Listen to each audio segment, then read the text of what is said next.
So my background is in social work and education. So specifically, I was really interested in the macro area of social work and education policy. So that's where I started the intersection, I think, with thinking about children and families systems. And I did school-based social work for a while. That was my first experience in early childhood classrooms. And it became the niche that I just really built from, especially because I was able to see how impactful it can be in those earliest years when children are coming into the understanding of who they are, what they believe. So many concepts are forming, and it's really about the entire system around them. So their caregivers, their teachers, their childcare providers, the environments that they're in. And it just felt like a great place to have an impact and also such a place of hope. I think when things can get really discouraging, when we look at our babies and we think about investing there, it really motivates me to keep going in the work. The first 3 years of our lives are the most rapid period of brain development, and so much of the foundation of how we think and the way that we move through the world is established during that time, even if it isn't in our conscious memory later. And so it's been encouraging to see a movement with more recognition that it's not just about keeping our children safe and alive, but we really need to be investing in how we're nurturing them. And I think that applies to social justice work as well and racial equity work, even though we often don't think of like infants and toddlers and preschoolers as being ready for that kind of engagement. If we're doing it in developmentally relevant ways, it's never too early to start. And that's a big part of my work. I would imagine that my story is not different than many people's in the sense that so much of what motivated me to go down this path and be engaged in this work was my own life experience. So I identify as a Black biracial woman. So I have Western African and Northern European ancestry.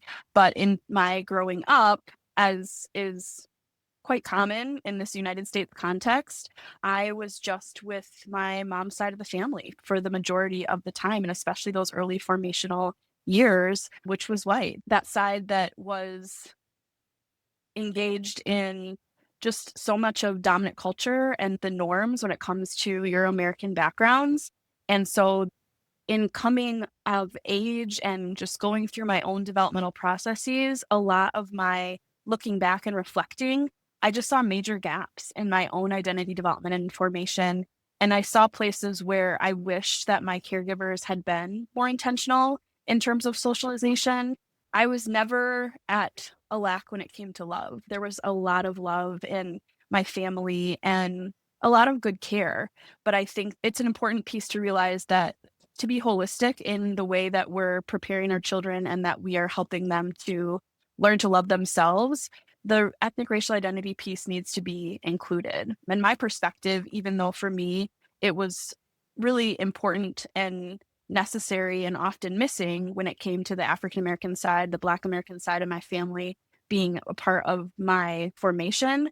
But I think it's really important for all of our children, including white children, to be connected to these socialization conversations. And we as adults need to be intentional with that. If you're just left up to society, you're usually going to end up in a place that has just a lot of dysfunction and not inclusive mindsets. And that's something that I want to impact and disrupt. So if you think about yourself as an adult engaging in this work with a child, you got to first have done some of your own work of your own personal ethnic racial identity, and oftentimes in the United States context can be tricky. For African Americans, when you think about where's the roots that I come from, what place on the continent, what tribe, like that is something that was stolen from us. But also, unfortunately, in the US context, it's been erased for so many white families as well. When they think about whiteness as a construct has also erased identity roots for other cultures as well and other people from other backgrounds. So that's something that's the number one thing, like grappling with that, thinking about how did you come to understand your own racial background and ethnic heritage, and maybe how have you not, and like doing work. And then there is more of a systemic awareness. And this is particular to the United States context. So it's really about recognizing how race and ethnicity impact our social systems in the US. You have to be able to acknowledge that if you're going to do this work from a justice perspective, and knowing that it does impact outcomes, even though it's a construct, even though it's something that we would say is not right. Having an acknowledgement. You can't just be head in the sand, just like it's just the human race. Like you have to be able to acknowledge that. And then you also have to be accountable to ongoing learning. There's not an end to this journey. And we've seen it with language change, or just as stuff continues to evolve and we have new sociocultural contexts that are coming into play, it has to be this ongoing journey of learning. If you're going to be in a place where you have beliefs about ethnic racial identity that allow you to socialize children with this justice lens, you have to have a sense of it personally, systemically, and an accountability to ongoing learning. Sometimes I've had teachers say, like, my class is all white, so I don't really like, okay. And even if you are working in a homogeneous setting, that can't be an excuse. We still have to be doing this work. It doesn't matter if it's a Black child or a white child or a child that has like Latine background, any child in this country, there does need to be intentional affirmation of Blackness, because it is so just embedded in the very foundations of our context as the United States Come to on. be anti-Black.